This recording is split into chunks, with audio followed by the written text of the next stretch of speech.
Good evening. The wait is finally over and the celebration is underway here on the West Coast as a massive $8 billion shipbuilding contract has been awarded to Seaspan, meaning thousands of high-paid jobs are coming to the province and the island. The full contract, the largest of its kind since World War II, broke up in two ways. Halifax getting the $25 billion combat contract, and BC getting the non-combat contract. Kristen Robinson was at Victoria Shipyards when the news broke.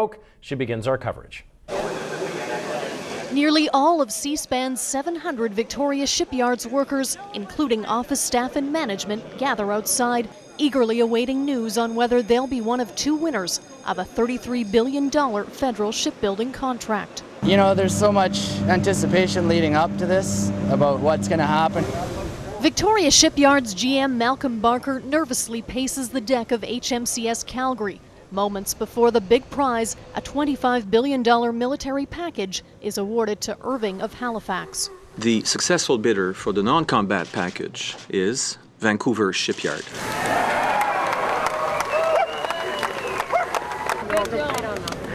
Well done, it's good. This shipyard has throughout the years has seen a lot of gloom. This is just a step upward. It's a big step for all the young kids coming in. I'm happy for them. Huge relief.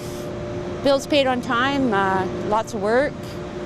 It's awesome. It's a very nice feeling. Seaspan, which owns Vancouver and Victoria Shipyards, beat out two other companies for the $8 billion contract to build 7 non-combat vessels, including Coast Guard and Navy training and supply ships. The Canadian government's going to get really good ships from the West Coast on time, on budget. It was absolutely important to our future in the Marine section. Phil Venoy and members of his electricians union made trips to Ottawa to meet with MPs to help secure the shipbuilding deal, which almost guarantees work for local members like Steve Harwood, who is currently unemployed. It's huge, you know, I mean, 4,000 jobs throughout BC in general for any electrician is good news, because going through recessions and things like this where you never know if you're going to have a job. Initially, it means about another 75 jobs, I'm going to say, for about next 8 years or so, and I know our guys are going to perform. Back at Victoria Shipyards, young workers like Dylan Goddard, who started here at age 16, know they'll have a bright future.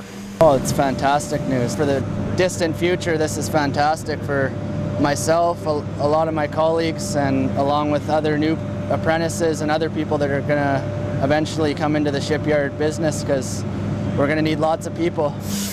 Now prepping HMCS Calgary's deck for a new paint job, the 27-year-old's crew will keep busy, with Victoria set to get up to 20% of the non-combat work.